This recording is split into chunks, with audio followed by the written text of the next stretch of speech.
Bab keempat. Sisi Adrian. POV Adrian. Mama, Pak Adrian, kok jalan kaki? Tanya Rara. Aku tersenyum lalu duduk di kursi kayu yang ada di depan teras rumah.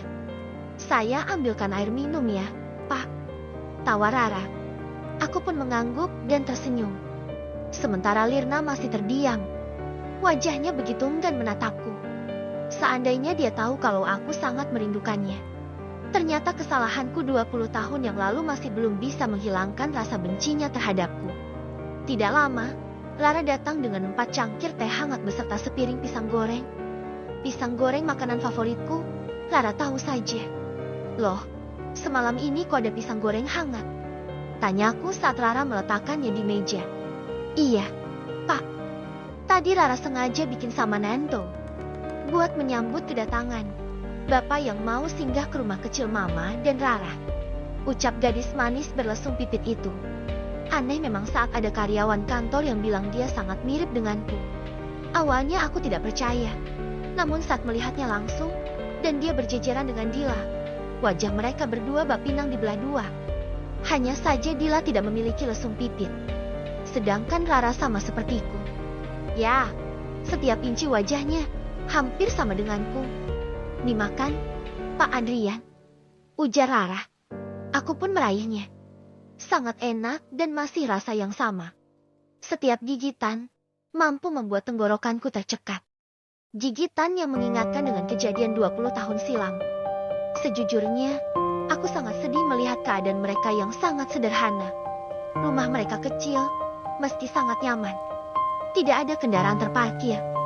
Aku mengingat bagaimana kehidupan Lirna saat berjuang tanpa aku di sampingnya. Bagaimana cara dia bertahan hingga memiliki seorang putri dan membesarkannya sendiri. Wanita hebat. Dering ponsel begitu mengganggu. Tanya terus menghubungi. Tidak bisakah dia bersabar memberi waktu sebentar?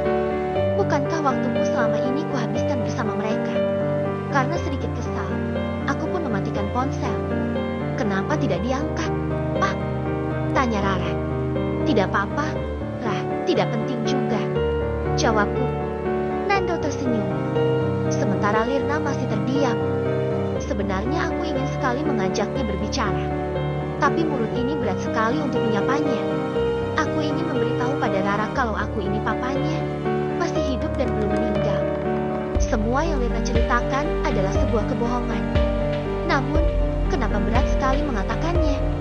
Silahkan kalau kamu berani mengatakan kamu ayah, Rara. Tapi kamu juga katakan alasan sebenarnya. Kenapa umur Dila lebih tua dari Rara? Dila itu anak haram. Bagaimana kalau sampai gadis itu tahu? Bagaimana perasaannya? Ucapan Lirna kembali terngiang di benakku. Dila bukan anak haram. Usia Dila juga lebih muda dari Rara. Apa Lirna mengira kalau Dila itu anak yang tengah dikandung Tanya saat itu? Kalau saja Lirna tahu anak itu sudah tenang di sisi yang kuasa. Ini tidak bisa dibiarin. Dila tidak terlibat apapun dengan kejadian ini, atau bahkan masa lalu kami. Ayah mana yang terima anaknya disebut anak haram? Tidak akan ada orang tua yang rela anaknya disebut anak haram meski oleh orang yang dikenal sekalipun. Maafkan, Papa, Nak. Karena masa lalu Papa, orang yang sekian lama menghilang tiba-tiba dengan penuh keyakinan diri menyebutmu anak haram. Hari itu, Lirna tidak menghadiri acara pernikahanku dengan Tanya meskipun kami telah memberikan undangan untuknya. Aku memaklumi, karena ibu Lirna baru saja meninggal. Entah saat itu terbuat dari apa hatiku hingga tega membiarkannya sendiri menangis meminta tolong, tapi aku justru pergi mengabaikannya. Awalnya aku tidak ingin terburu-buru menikah. Hanya saja Tanya mengancam akan menggugurkan anak yang dikandungnya jika aku tidak secepatnya juga menikahinya. Akhirnya, aku pun melangsungkan pernikahan itu. Tepat sehari setelah mertuaku meninggal. Dan saat aku ingin mengucapkan ijab kabul, tiba-tiba Tanya mengeluh sakit perut hebat. Aku dan orang-orang yang hadir merasa panik. Terlebih saat melihat darah keluar begitu deras. Bisik-bisik orang saat itu terdengar begitu jelas di telingaku. Hamil duluan, keguguran. Seharusnya, kalau sedang hamil jangan menikah. Di mana ya? Istri Pak Adrian? Begitulah yang orang-orang katakan meski lirih. Belum lagi yang langsung meremehkan dan menatap hina pada kami. Aku, bila mengingat kejadian itu sungguh malu luar biasa. Sebanyak itu orang yang hadir, tidak ada yang membantu.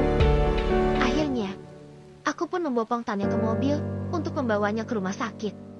Sampai di rumah sakit, dokter mengatakan Tanya keguguran. Akhirnya, pernikahan pun kami tunda sampai keadaan Tanya berangsur normal. Kabar Tanya keguguran sampailah pada ketua RT, sehingga Pak RT dan beberapa warga pun datang menghampiri kami dan menanyakan kebenarannya. Pak RT yang kenal dengan Lirna pun menanyakan keberadaannya. Tanya memberitahu pada Pak RT kalau Lirna tidak akan pernah kembali ke rumah ini. Dia juga mengakui kalau habis keguguran dan memberitahu kalau kami akan menikah. Alhasil, kabar ini kembali beredar di lingkungan. Mereka menyebut Tanya pelakor. Setiap bertemu Tanya memandang rendah, membuat aku dan Tanya jengah sehingga memutuskan untuk pindah dari lingkungan yang warganya paling cepat menyebar gosip. Gosip yang mengatakan kalau Tanya itu pelakor. Haruskah Tanya yang disalahkan? Kalau aku pun mau melakukannya. Perselingkuhan ini terjadi bukan karena Tanya merebutku dari Lirna, tapi karena aku pun memiliki ketertarikan pada Tanya dan aku juga mencintainya. Perselingkuhan ini terjadi karena datangnya perasaan suka yang tiba-tiba. Lalu, aku memupuk, menimbunnya dan terus memikirkan dia. Berniat untuk sekedar iseng, ternyata justru menjeratku dalam rasa yang terlarang. Dan ternyata setan juga mendorongku hingga akhirnya terjadilah hal yang tidak diinginkan. Anehnya, sang Lirna tidak mengetahui hubungan kami. Perselingkuhanku dan Tanya seakan menjadi candu tersendiri hingga sulit untuk melepaskan dan terasa ini memiliki sepenuhnya. Pak Adrian, Pak. Nando menepuk pundakku. Ternyata aku hanyut dalam ingatan masa lalu. Maaf. Ucapku. Wah, Bapak melamunkan apa? Sampai pisang goreng yang dipegang hanya disentuh satu gigitan. Ucap Rara. Aku hanya tertawa sebagai jawaban. Lah, Bapak ingin mengatakan sesuatu. Boleh? Apa itu? Pak. Jawab Rara sigap. Lirna tersentak. Seandainya ada seorang wanita yang memiliki suami, diselingkuhi oleh suaminya dengan orang yang telah dia anggap sebagai adiknya sendiri, dibesarkan oleh ibu yang sama dengan penuh cinta, dan perempuan itu juga sangat menyayangi adiknya, tindakan apa yang akan kamu lakukan? Tanyaku. Kenapa tiba-tiba Bapak bertanya seperti itu? Nando mengangguk membenarkan pertanyaan Rara. Jika aku di posisi sebagai wanita itu, jelas aku akan merasa sangat marah. Itu sangat menyakitkan, karena hubungan itu hubungan terlarang. Dia tega berselingkuh dengan orang terdekatnya. Lalu bagaimana tanggapan seorang anak jika yang melakukan perselingkuhan itu adalah ayahnya sendiri? Apa dia akan memaafkan ayahnya? Atau akan membencinya? Tanyaku lagi. Jika posisi itu terjadi pada ibuku, otomatis ayahku sudah sangat menyakiti hatinya, dan aku sudah pasti sangat membencinya. Kenapa seperti itu? Karena ayahku telah menyakiti hati ibuku. Obrolan kami membuatku melupakan keberadaan Nando dan Lirna untuk sejenak. Apa jika ayahmu meminta maaf? Kamu akan memaafkannya? Aku masih bertanya. Maaf. Maaf itu sangat mudah. Setiap orang yang berkhianat pasti ujung-ujungnya akan meminta maaf. Dan kalau maaf itu diberikan dengan mudah, maka akan banyak lagi yang berkhianat. Jawab Rara. Itu sama sekali tidak menjawab pertanyaan Bapak. Lah, yang saya tanyakan, apakah jika pelakunya ayahnya sendiri, kamu sebagai anak akan memaafkan kesalahan ayahmu? Kalau aku yang jadi anaknya, sudah pasti membutuhkan waktu untuk memaafkannya. Anak mana yang mau melihat ayahnya mengkhianati ibunya? Apalagi kalau sampai meninggalkan ibunya. Jelas aku akan sangat membencinya. Maaf itu, entah kapan aku bisa memberikan maaf padanya. Yang pasti butuh waktu lama. Itu kalau aku yang menjadi anak dari orang itu. Jawab Rara tegas. Ketegasan Rara seolah menurun dari Lirna. Mendengar jawaban Rara seakan membuatku enggan menceritakan kebenarannya. Meskipun aku ingin Rara mengetahui kalau aku adalah ayahnya. Melihat Rara sudah tumbuh sebesar dan secantik ini, membuatku teramat sangat menyayanginya. Tapi jika aku memberitahu kebenarannya, aku belum siap dibenci olehnya. Maaf Pak Adrian, kenapa Bapak bertanya seperti itu?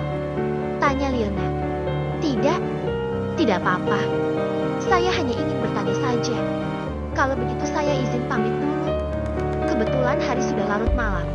Istri dan anakku pasti sedang menunggu. Pamitku seraya beranjak dari dudukku. Pak, panggil Nando. Biar saya yang ngantar. Tawarnya. Aku mengangguk. Akhirnya, kami pun bergegas dari rumah Lirna. Lara, panggilku sebelum Nando menjalankan motornya. Saya Pak, jawab Lara. Sampai bertemu di kantor besok. Jangan terlambat. Saya ada hadiah untuk kamu. Ucapku setengah berteriak. Lalu kami pun berlalu.